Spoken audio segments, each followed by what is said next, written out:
En software todo es entrada y salida de datos. Desde una función que recibe parámetros y regresa un resultado, hasta una aplicación que recibe una petición de un cliente, procesa esa petición, persiste información o va y busca información de alguna otra fuente y después regresa una respuesta al cliente, todo siempre es entrada y salida de datos. Yo soy Carlos Andonaegui, soy ingeniero de software y hoy te explico Clean Architecture, porque les quedó chido su dibujo pero no se les entiende nada. Vamos a ver Clean Architecture, sus capas, reglas con dependencias y un ejemplo con una API REST. Clean Architecture separa las reglas de negocio con dependencias externas, para ayudar a que nuestra aplicación sea más flexible y al mismo tiempo la lógica de negocio no cambie si algo externo cambia, como por ejemplo el protocolo que utilizamos para comunicarnos con los clientes o la base de datos que utilizamos para persistir información. Las capas de Clean Architecture empiezan por las entidades, que es la forma en la que las diferentes capas se comunican entre sí. El caso de uso, que es donde mantenemos toda la lógica de negocio o el core de nuestra aplicación. Las interfaces de adaptadores, que son para comunicarse con el exterior, ya sea de entrada o de salida. Y la parte de infraestructura, que define cómo se comunican los clientes con nosotros y en dónde persistimos información o de dónde obtenemos información externa a nuestra aplicación. Y tal vez con esto te quede un poco más claro. La forma en la que nos comunicamos con el exterior o con los clientes varía dependiendo de cómo se comporte nuestra aplicación. Podríamos hacerlo a través de una API REST, una API de GraphQL o gRPC, o incluso nuestra aplicación puede ser una línea de comandos y esa es la forma en la que nos vamos a comunicar con nuestros clientes. Y por el otro lado, podríamos utilizar Amazon Web Services, pero a lo mejor por alguna necesidad de negocio necesitamos migrarnos a Azure o a Google Cloud. Entonces, mantener esta capa de persistencia aislada de nuestra lógica de negocio nos va a ayudar a que solamente cambiemos la implementación hacia el exterior. Esto no quiere decir que migrarnos de una tecnología a otra o de un tipo de comunicación a otra sea mucho más sencillo, pero el hecho de que no tengamos que modificar todas las dependencias internas de nuestra aplicación ayuda a que nuestra aplicación sea mucho más estable. Para ver un caso de uso real voy a utilizar una aplicación hecha en Go, muy sencilla. Si no sabes Go, no te preocupes. Este objeto definiría una clase o una estructura que define mis modelos o mis entidades, que es la forma en la que voy a comunicar las diferentes capas de mi aplicación.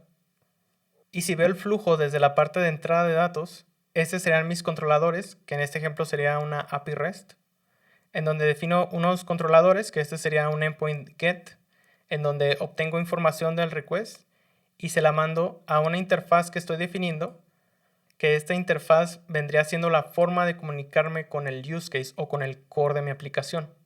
De esta forma, si en algún momento quiero cambiar, en vez de utilizar una API REST, quiero utilizar GraphQL o gRPC, mientras siga manejando esta interfaz para comunicarme con el core, no importa la implementación de este adaptador o de esta capa externa.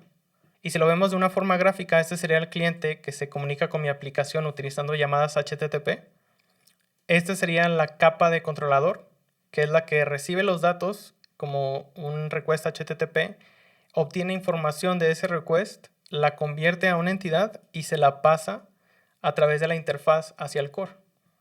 Y esto es una capa más adentro en donde muestro la misma interfaz que uso para comunicarme con el use case. Y el use case utiliza otra interfaz para poderse comunicar con la capa de persistencia. De esa forma, el use case no tiene ni idea de cuál es la implementación de esta interfaz de repositorio. No sabe si se está comunicando con una base de datos de Postgres o de MySQL o incluso de una base de datos no relacional. Podrías incluso estar guardando información en archivos y tu use case ni se entera.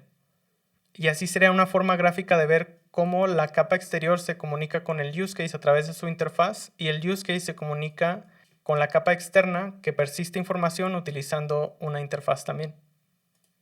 Y en este último segmento muestro la misma interfaz de antes que utiliza el use case para comunicarse con el adaptador de persistencia, que en este caso es un adaptador que se comunica a una base de datos SQL que implementa esta interfaz.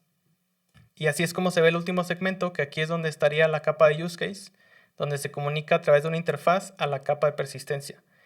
Y esta capa de persistencia tiene una implementación muy específica, en este caso de Postgres, y se comunica con la base de datos que corresponde a su implementación.